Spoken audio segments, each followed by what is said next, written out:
You said you were going to the market. That was 3 years ago, Chukwemeka. Lower your voice. The boy is here. Then let the boy hear. Let him know why his father is holding a bag at 8 o'clock at night. I left something for the boy. What is it? Just make sure he reads it when he is old enough to understand. Emeka, do not do this. That boy will never amount to anything. I am not going to waste my life waiting to be proven right. His name was Obiora, and from the time he could remember anything, he remembered his mother's hands. Not her face first, not her voice, her hands. The way they moved in a basin of soapy water before the sun came up. The way they wrung out other people's clothes with a force that had nothing to do with anger and everything to do with survival. Adaeze washed clothes for 7 households in the town of Ogwobi. 7 households that paid her just enough to keep the light on, just enough to keep Obiora in school, just enough to keep the note his father left from becoming the final word on her son's life. She had read that note once. She never read it again, but she kept it. She folded it and placed it inside the small tin box beneath her bed, where she kept the things that mattered. Not because the words were worth keeping, but because she believed that one day her son would need to hold the thing that tried to break him and feel nothing. Obiora was 9 years old the night his father left. He had been sitting on that stool long enough to understand that the bag his father was carrying was not a market bag. He had been alive long enough to know that when a man will not look at his own child while walking out of a room, that man is not coming back. He said nothing that night. He went to bed with his school uniform folded on the chair beside him and his shoes placed neatly underneath, the way his mother had taught him. And he stared at the ceiling until sleep took him. He did not cry. Not then. The crying came later, in smaller, quieter moments. The morning he watched his mother skip breakfast again and pretend she was not hungry. The afternoon his classmates laughed at his sandals held together with a rubber band. The evening he sat down to do his homework by the light of kerosene lamp and realized the lamp was almost out and there was no money for kerosene and his mother was already asleep from exhaustion, and he finished his homework in the dark by memory, writing out what he already knew by heart because he had read it so many times there was no longer any need for light. Those were the years that built him, not the years that came after. These ones, the hard, grinding, invisible years in the town of Ogwobi, where nobody was watching and nothing was easy, and his mother washed and wrung and folded and washed again, and Obiora studied and studied and studied, because he understood, even at 9, even at 10, even at 11, that the note his father left was either going to be the last word or the first wound. And wounds, his mother had told him, are only dangerous when you refuse to acknowledge them.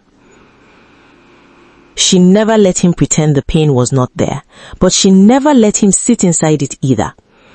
There was a woman in their street named Mama Tochukwu, a wide woman with a loud laugh and strong opinions about everything, who took great pleasure in announcing to anyone who would listen that Adaeze was wasting her time.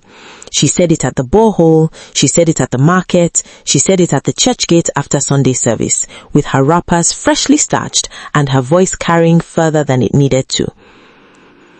That woman is killing herself for nothing, Mama Tochukwu would say, shaking her head with sympathy that was mostly performance. The husband already knew.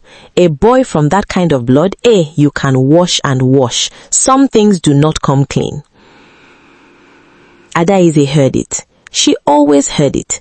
She never responded. She would collect her change, adjust her tray, and walk home with her back straight and her face forward, and her hands already planning the next thing they needed to do. Obiora heard it too. Every word. He wrote it down in the back of his exercise book, not to remember the pain, to remember the fuel. By the time he was 14, he was the best student in Ogwobi Community Secondary School. Not the best in his class, the best in the school. His mathematics teacher, a quiet man named Mr. Izzy, who had come from the city on a teaching assignment and never quite left, noticed something in the boy that went beyond intelligence.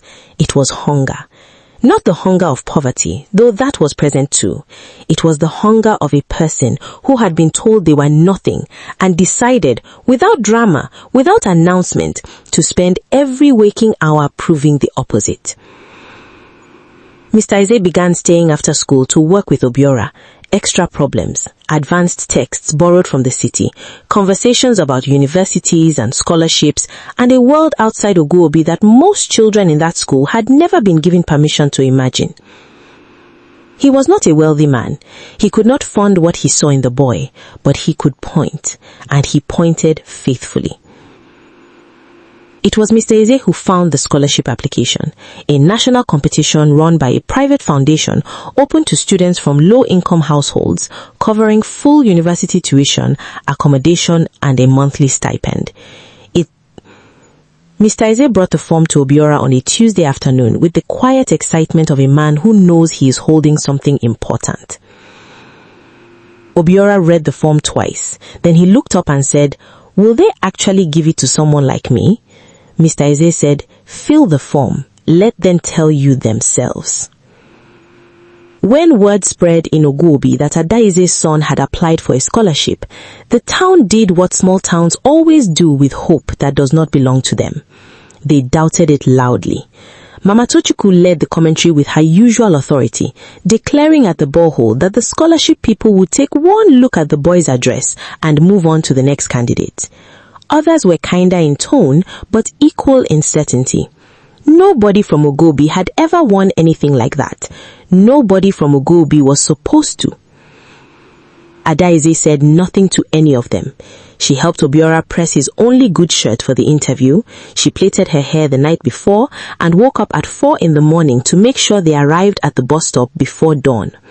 She sat outside the interview room on a plastic chair for 4 hours without eating and without complaint, her hands folded in her lap, her lips moving in the quiet rhythm of prayer. Obiora walked out of that interview room with the kind of stillness that either means disaster or grace. It was grace. The letter came 3 weeks later. Full scholarship, University of Engineering, starting the following academic year. Adaize read the letter standing at the kitchen table. She read it once, then she sat down very slowly on the kitchen stool and covered her face with both hands and wept. Not with sadness, with the specific release of a woman who has been holding something heavy for a very long time and has finally been given permission to put it down. Obiora stood in the doorway and watched his mother cry and said nothing. He crossed the room and sat beside her and put his hand over hers, and they stayed like that for a long time without speaking. That was the moment. Not graduation, not the company, not the awards. That kitchen, that afternoon, that silence between a mother and her son. He left for university 2 months later with 1 bag, 3 textbooks, and the kind of focus that makes other students uncomfortable because it reminds them of how much time they are wasting. He was not antisocial. He was not arrogant. He was simply a person who had lived close enough to failure to understand that every hour meant something. He graduated at the top of his class. His mother came for the ceremony in a new wrapper she had saved for 6 months to buy. She sat in the 3rd row and watched her son walk across that stage, and she clapped with her whole body, the way a woman claps when she is not just applauding a moment, but answering every person who ever told her she was wasting her time. Mama Tochukwu was not there, but she heard about it. The whole of Ugobi heard about it. The years after graduation were not instant. He would not let anyone tell this story as though success arrived the morning after the ceremony. It did not. There were 3 years of grinding work in a transport and logistics firm in the city of Nkendirim, learning the industry from the ground up, making mistakes, correcting them, making different mistakes, correcting those too. There was a period of 8 months when he lived on 1 meal a day to save enough capital to register his own small operation. There was a business partner who disappeared with startup funds and left him scrambling to rebuild trust and momentum from zero. he rebuilt, quietly, completely. By the time Obiora was 32, his logistics company, Obiora Transit Solutions, was the largest private freight operation in the entire Nkendi corridor. 340 employees, contracts with 4 state governments, a fleet that had started with 1 borrowed truck and grown into something that required a logistics manager just to manage the logistics managers. He moved his mother out of Ugobi in the 5th year.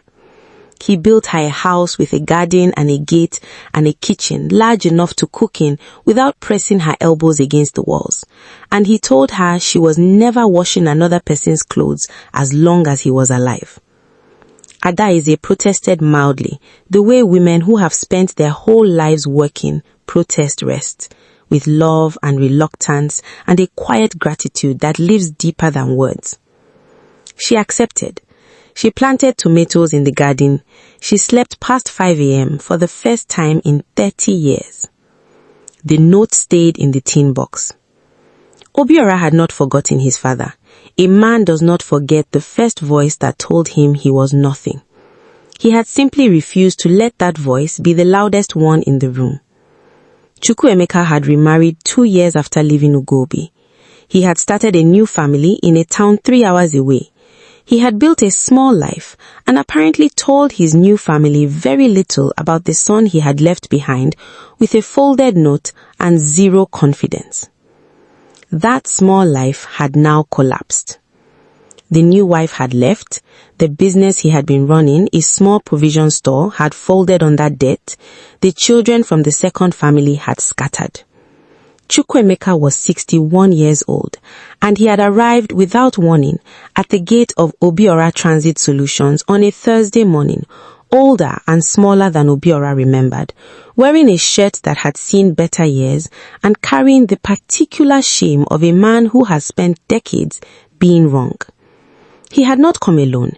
He had brought his younger brother, a man named Cosmos, who always fancied himself a family diplomat, and a pastor from his church who had been recruited to soften what everyone involved understood was going to be a very uncomfortable conversation. The receptionist called upstairs. Obiora was in a board meeting. He finished the meeting. He straightened his jacket.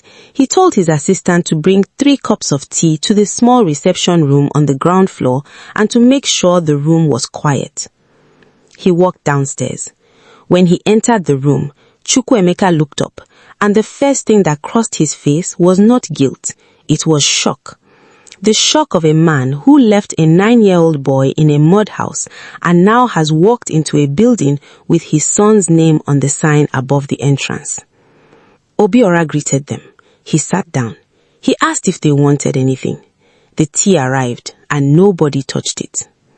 The pastor spoke first, a soft-voiced man who explained that families must find ways to heal, that God's grace covers all distances, that a father is a father regardless of the road that was traveled. He spoke for several minutes with the practiced warmth of someone who has delivered this particular speech before. Obiora listened. He did not interrupt. He did not shift in his seat. He waited until the pastor was finished, and then he looked at his father directly for the first time in 23 years and said, "I want to tell you something." The room went still. He reached into the inside pocket of his jacket and placed a folded piece of paper on the table between them. It was old. The creases were deep. The ink had faded to a pale brown at the edges. Chukwuemeka stared at it. He knew what it was before he touched it. "My mother kept that," Obiora said, his voice level and unhurried, the voice of a man who had rehearsed nothing because he has been living towards this moment his entire life. Cosmos shifted in his seat. The pastor folded his hands. "I studied by kerosene lamp. When the kerosene finished, I studied in the dark. I finished my homework from memory because I had read the textbook so many times I did not need light anymore. My mother skipped meals for years. She washed other people's clothes before the sun came up, so I could sit in a school where boys laughed at my sandals. She stood outside an interview room for 4 hours on an empty stomach, so I could have a chance at something better. He paused. He looked at his father. You left a note that said I would never amount to anything. I want you to read what is written on the back. Chukwuemeka reached for the paper with a hand that was not entirely steady. He unfolded it slowly. He read the front, his own words from 23 years ago, faded but legible. Then he turned it over. On the back, in neat, careful handwriting, was a single line.